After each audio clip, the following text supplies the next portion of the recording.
Hello everyone, welcome back to another video. In today's video, I'm going to be going over 4 apologetic books for Catholics to be able to help defend their faith more.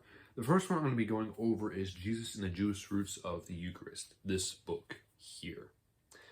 I'm not sure how much this costs. I'm going to look at the back.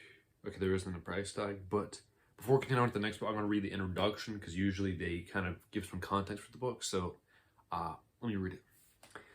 By focusing on the Jewish context of Jesus' teachings, all of his words not only begin to make sense, they come alive in a way that is exciting and powerful.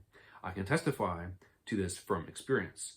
The more I study Jesus' teachings in the Jewish environment, the more he fascinates me, and the more he challenges me to change the way I see who he was, what he was doing, and what it means for my life today. So whether you are Catholic or Protestant, Jewish, Gentile, believer or non-believer, if you ever wonder, who is Jesus really, I invite you to come along with me on this journey. As we will see, it is precisely the Jewish roots of Jesus' words that will enable us to unlock the secrets of who he was and what he meant when he said to his disciples, "Take, eat, this is my body," from the introduction. So that's the first book. I have not really, personally, I've not read a whole lot of it because I have a bunch of different books and I'm mainly focusing on different topics, but this is something I really need to go over.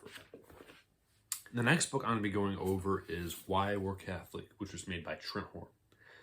This is a good book because it goes over different topics, mostly of just the Catholic faith. It does go over in the beginning, I think, some things with atheism, I think. Yeah, truth in God, which is the part 1 of the book here. But I recommend this for anyone who's trying to have kind of a good ready-hand defense of their faith, so I recommend this book for that. The next one is by Brandon Vogt, if I'm pronouncing his name correctly. It's this author here, and What to Say and How to Say It. I like this book because it goes over a lot of hot topic issues, but particularly like things like abortion, atheism. I'm trying to think what other they have. Let me go to the... Okay, here it is. So in the contents, it talks about atheism, trusting the Gospels, evil, suffering with involved atheism, including the Eucharist, abortion, same-sex marriage, and transgenderism. It goes over pretty much all of those. So I heavily recommend this to anyone who's looking to defend, especially the Catholic viewpoints of these topics. So get this one. And the last book I have to recommend for everyone is Answering Orthodoxy by Michael Lofton. I've read a decent amount of this book so far. And if anyone is trying to understand the early church better, or especially talking with anybody who's part of the Orthodox faith, I recommend getting this book for it. This is also by Catholic Answers, along with the other previous book I mentioned by Trent Horn, Why We're Catholic. I think these are by the same press, as you can see the side of these books here. But I recommend getting this one as well, especially if you want to understand this side of history better, especially with the schism.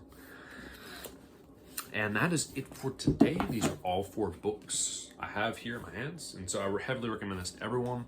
But if I were to give a really good suggestion for people to get, I recommend getting probably,